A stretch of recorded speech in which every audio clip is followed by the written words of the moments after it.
ಸ್ನೇಹಿತರೆ, ಸುಲಭವಾಗಿ ರುಚಿಕರವಾಗಿ ಆರೋಗ್ಯಕರವಾಗಿ ಪುರಿ ಉಂಡೆಯನ್ನು ನಾವೇ ಮನೆಯಲ್ಲಿ ಮಾಡ್ಕೊಳ್ಳೋ ವಿಧಾನವನ್ನು ತೋರಿಸಿದ್ದೀನಿ ನೋಡಿ. ಎಷ್ಟು ಚೆನ್ನಾಗಿದೆ ಅಂತ, ಎಷ್ಟು ರುಚಿಕರವಾಗಿ ಬಂದಿದೆ ಅಂದರೆ ನಾನು ತೊಗೊಂಡಿರೋ ಅಳತೆಗೆ 9 ಉಂಡೆ ಆಯಿತು. ದಪ್ಪ ಉಂಡೆಯನ್ನು ಕಟ್ಟಿದ್ದೀನಿ. ನಾನು ಇದನ್ನು ನಾಳೆ ನಾಗರ ಪಂಚಮಿ ವಿಶೇಷಕ್ಕೆ ಮಾಡಿದ್ದೀನಿ.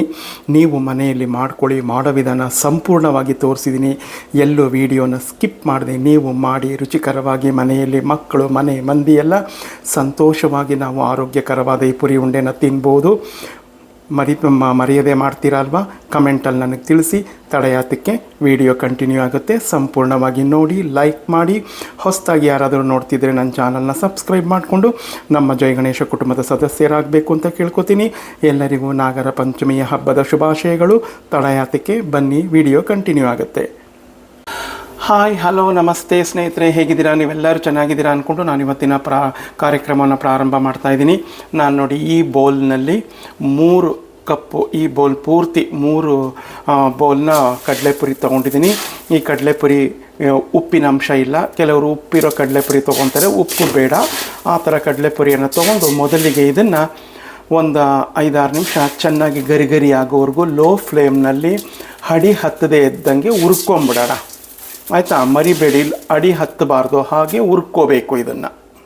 ಸ್ನೇಹಿತರೆ, ಈ ಪುರಿಯಲ್ಲಿ ನಾನಾ ವಿಧದ ಪುರಿಗಳಿದ್ದಾವೆ. ದಾವಣಗೆರೆ ಪುರಿನೇ ಬೇರೆ, ಹುಬ್ಬಳ್ಳಿ ಪುರಿನೇ ಬೇರೆ, ಬೆಳಗಾಂ ಪುರಿನೇ ಬೇರೆ, ಮಂಗಳೂರಿನ ಪುರಿನೇ ಬೇರೆ, ನಂಜನಗೂಡು ಪುರಿನೇ ಬೇರೆ, ನಮ್ಮ ಮೈಸೂರ ಪುರಿಯೇ ಬೇರೆ. ಹಾಗೆ ಒಂದೊಂದು ಕಡೆ, ಈ ಕೋಲಾರ ಕಡೆ ಹೋದರೆ ಆ ಕಡೆನೇ ಬೇರೆ ಪುರಿ ಸಿಗುತ್ತೆ. ಉಪ್ಪಿರೋದು ಸಿಗುತ್ತೆ, ಉಪ್ಪಿಲ್ಲದೆ ಇರೋದು ಸಿಗುತ್ತೆ. ನಾನು ಉಪ್ಪು ಇಲ್ಲದೆ ಇರ್ತಕ್ಕಂಥ ಪುರಿಯನ್ನು ತಗೊಂಡು ನಮ್ಮ ಮೈಸೂರು ಪುರಿಯನ್ನು ಹುರ್ಕೊತಾ ಇದ್ದೀನಿ.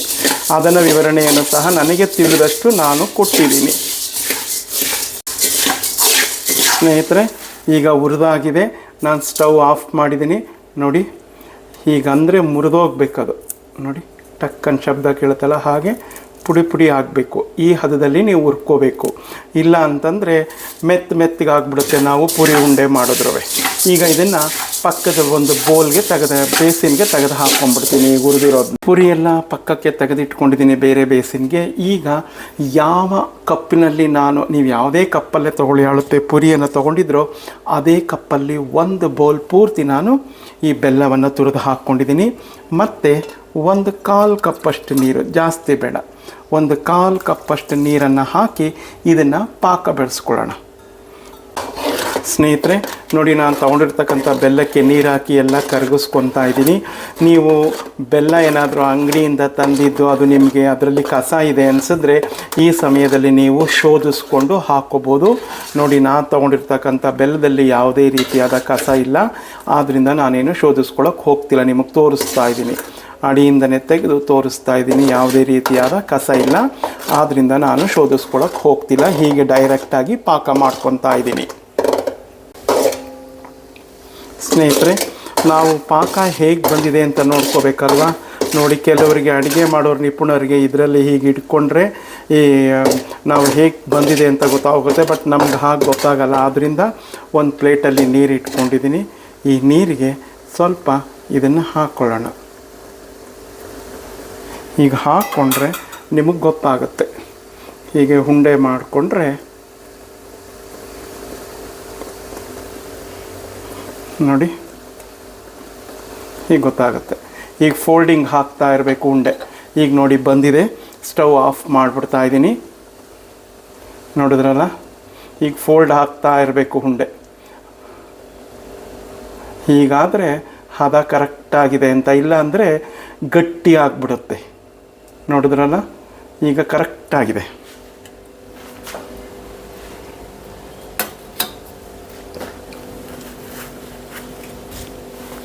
ಈಗ ಸ್ಟವ್ನ ಆಫ್ ಮಾಡಿದ್ದೀನಿ. ಸ್ಟವ್ನ ಆಫ್ ಮಾಡಿ ಏಲಕ್ಕಿ ಪುಡಿಯನ್ನು ಹಾಕ್ಕೊಂಡಿದ್ದೀನಿ. ಎಳ್ಳು ಹಾಕ್ಕೊಳ್ಳೋರು ಹುರಿದಿರೋದನ್ನು ಈಗ ಹಾಕ್ಕೋಬೋದು. ಕಡಲೆಕಾಯಿ ಬೀಜ ಬೇಕಾದರೂ ಹಾಕ್ಕೋಬೋದು. ನಾನೀಗ ಪ್ರಥಮ ಬಾರಿಗೆ ಮಾಡ್ತಾ ಇರೋದ್ರಿಂದ ಅದನ್ನು ಏನನ್ನು ಹಾಕ್ಕೊತಾ ಇಲ್ಲ. ನೆಕ್ಸ್ಟ್ ಗಣಪತಿ ಹಬ್ಬ ಬರುತ್ತೆ, ದೀಪಾವಳಿ ಹಬ್ಬ, ನಮ್ಮ ಶಬರಿಮಲೆ ಯಾತ್ರೆಗೆ ಮಾಡ್ತೀನಲ್ಲ ನನ್ನ ಸ್ನೇಹಿತರಿಗೆಲ್ಲ ಕೊಡೋಕ್ಕೆ, ಆವಾಗ ತುಂಬಾ ಮಾಡ್ತೀನಿ. ಅಂಗಡಿಗಿನ್ನ ಹೆಚ್ಚಾಗಿ ಚೆನ್ನಾಗಿ ಮಾಡೋಣ, ಆ ಭಗವಂತನ ಆಶೀರ್ವಾದ. ಈಗ ನಾವು ಪುರಿಯನ್ನು ಹಾಕ್ಕೊಂಡು ಚಕ ಚಕ ಅಂತ ಮಿಕ್ಸ್ ಮಾಡ್ಕೋಬೇಕು. ಇಲ್ಲ ಅಂದರೆ ತಕ್ಷಣ ಗಟ್ಟಿ ಆಗಿಬಿಡುತ್ತೆ ಇದು.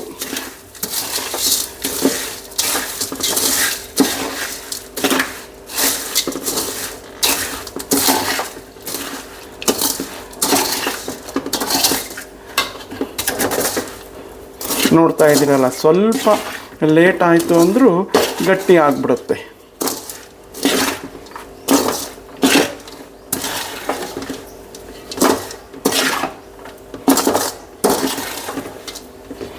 ನಾ ಸ್ಟವ್ ಮೇಲೆ ಮಾಡ್ಕೋತಾ ಇದ್ದೀನಿ. ನಿಮಗೆ ಇದು ಕಷ್ಟ ಅನಿಸೋರು ಕೆಳಗೆ ಬೇಕಾದ್ರೆ ಇಳಕಿಸ್ಕೊಂಡು ಮಾಡ್ಕೋಬೋದು. ಈಗ ನಾನು ಕೆಳಗಡೆ ಉಂಡೆ ಕಟ್ಟಕ್ಕೆ ಇದನ್ನು ಇಳಿಸ್ಕೊಳ್ಳೇಬೇಕು. ಇಳಿಸ್ಕೋತೀನಿ. ನೋಡಿ ಎಷ್ಟು ಬೇಗ ಉಂಡೆ ಹೆಂಗೆ ಗಟ್ಟಿ ಆಗಿಬಿಡುತ್ತೆ ಅಂತ. ನೋಡಿದ್ರಲ್ಲ, ಇನ್ನೂ ನಾವು ಪಾಕ ಮಾಡಿಕೊಂಡ್ರೆ ಅದು ಕಲ್ಲು ಪಾಕ ಆಗಿಬಿಡುತ್ತೆ. ಆದ್ದರಿಂದ ಪಾಕದಲ್ಲಿ ಮಾತ್ರ ಹುಷಾರಾಗಿ ನೋಡಿ ನೀವು ಮಾಡ್ಕೋಬೇಕು. ಕೈಗೆ ಎಣ್ಣೆನೋ ತುಪ್ಪನೋ ಅಥವಾ ಒಂದು ತಪ್ಪಲೆಯಲ್ಲಿ ನೀರನ್ನ ಇಟ್ಕೊಂಡು ನೀವು ಉಂಡೆಯನ್ನು ಕಟ್ಕೋಬೇಕು. ಕೈಗೆ ಸವರ್ಕೊಂಡು. ಈಗ ನೋಡಿ ನಾನು ಹಾಗೆ ಮಾಡ್ತಾಯಿದ್ದೀನಿ. ನೀರು ಸವರ್ಕೊಂಡಿದ್ದೀನಿ. ಏಕೆಂದರೆ ಬೇಗ ಬೇಗ ಗಟ್ಟಿ ಆಗಿಬಿಡುತ್ತೆ. ಉಂಡೆ ಕಟ್ಟೋದೇನು ತುಂಬ ಈಸಿ. ನಾವು ಅಂಗಡಿಯಲ್ಲಿ ತರೋದಕ್ಕಿಂತ ಪರಿಶುದ್ಧವಾಗಿ ಮನೆಯಲ್ಲೇ ಮಾಡ್ಕೋಬೋದು. ನೀವು ಮಾಡ್ಕೊಳ್ಳಿ.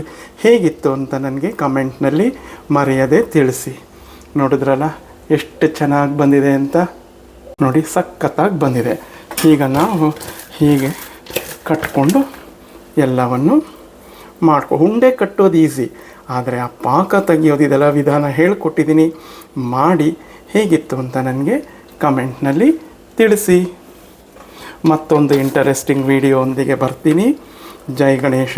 ಎಲ್ಲರಿಗೂ ನಮಸ್ಕಾರಗಳು. ಹಾಗೆ ನಾಗರ ಪಂಚಮಿ ಹಬ್ಬದ ಹಾರ್ದಿಕ ಶುಭಾಶಯಗಳು.